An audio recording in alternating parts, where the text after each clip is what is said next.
హిందువులు రావి చెట్టును ఎందుకు పూజిస్తారో మనం ఇప్పుడు తెలుసుకుందాం. తల్లి లక్ష్మీదేవి భక్తులు రావి చెట్టుని ఎందుకు పూజిస్తారు?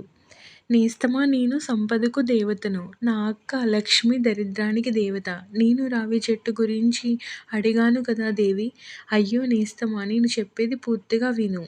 నన్ను విష్ణుమూర్తి వివాహం చేసుకున్నప్పుడు నా అక్కకి కూడా భర్తని చూడమని చెప్పాను. ఆమె చాలా పెద్ద సోమరి కదా దేవి. ఆమెకు తగిన భర్తను చూడడం కష్టం కదా. అవును. అందుకే జ్ఞానుల్లో ఉండే మహర్షిని చూసి వివాహం చేయించారు. కానీ ఆమె సోమరితనం భరించలేక ఆయన కూడా ఆమెను వదిలేశాడు. అయ్యో! మరి ఆ లక్ష్మి పరిస్థితి ఏమిటి? మరి తను వచ్చి మా సహాయం కోరింది. అప్పుడు విష్ణుమూర్తి ఒక రావి చెట్టు దగ్గర ఆ లక్ష్మిని ఉండమని చెప్పారు. అందుకు ఆ లక్ష్మి ఒప్పుకుందా?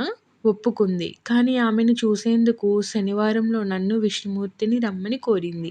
అందుకే భక్తులు మేము శనివారంలో రావి చెట్టు వద్ద ఉంటామని నమ్మి మమ్మల్ని పూజిస్తారు. సో, శనివారం రోజు రావి చెట్టులో విష్ణుమూర్తి, లక్ష్మీదేవి ఉంటారు. కాబట్టి మన హిందువులు రావి చెట్టుని పూజిస్తారు. ఈ రావి చెట్టుకి మరో పేరే అశ్వత్థనారాయణ చెట్టు అని కూడా అంటారు. థ్యాంక్స్. ఇలాంటి మరెన్నో వీడియోస్ కోసం కార్తిక క్రియేషన్స్ వాచ్ చేయండి. నచ్చితే లైక్ చేయండి, షేర్ చేయండి, సబ్స్క్రైబ్ చేయండి. Thank you.